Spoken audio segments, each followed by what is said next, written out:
Hi, everyone. I'm Angel Williams, and this is for the strategies and methods of Christian counseling with Dr. Troy Snyder.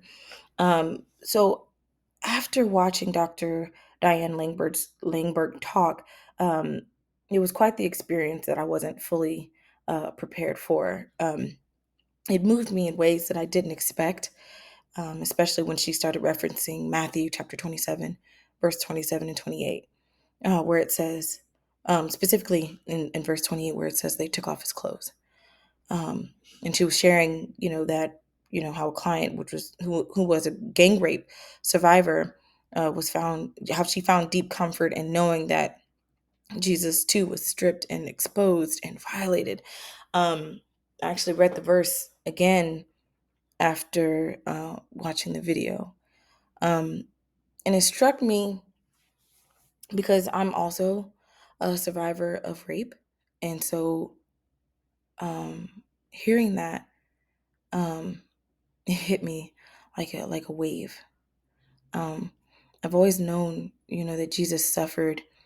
I've read the crucifixion story countless times, but I had never seen that particular detail in that light, that he too was, violated. It made me pause. It made me ache,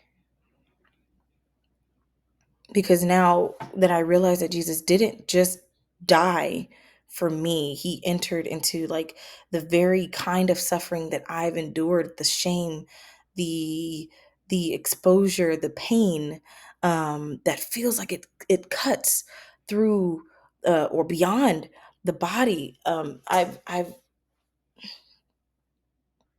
recently like come to a realization in my walk that there's literally no place on this earth that I can go, where God will not be with me. And this reflection, from Dr. Langberg reminds me that even in that moment where I was being violated, he was there with me still. And sure, I can be angry about it. I can, of course, be sad about it. And truth be told, I was. And I was more angry than sad, right? And I let God know all of it.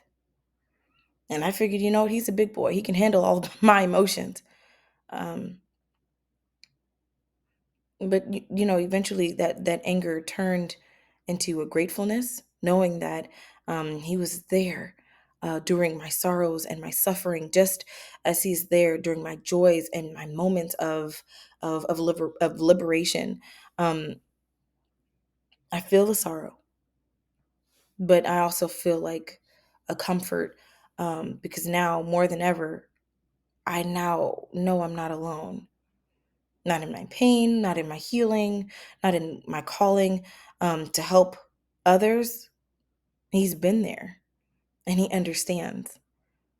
And I'm reminded of Psalm um chapter 34, verse 18, where it says that the Lord is close to the brokenhearted and he saves those who are crushed in spirit.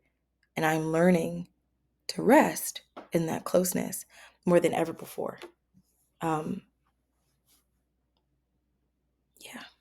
And being that this is Holy Week leading up to the resurrection, it's a little different. Be blessed. Bye-bye.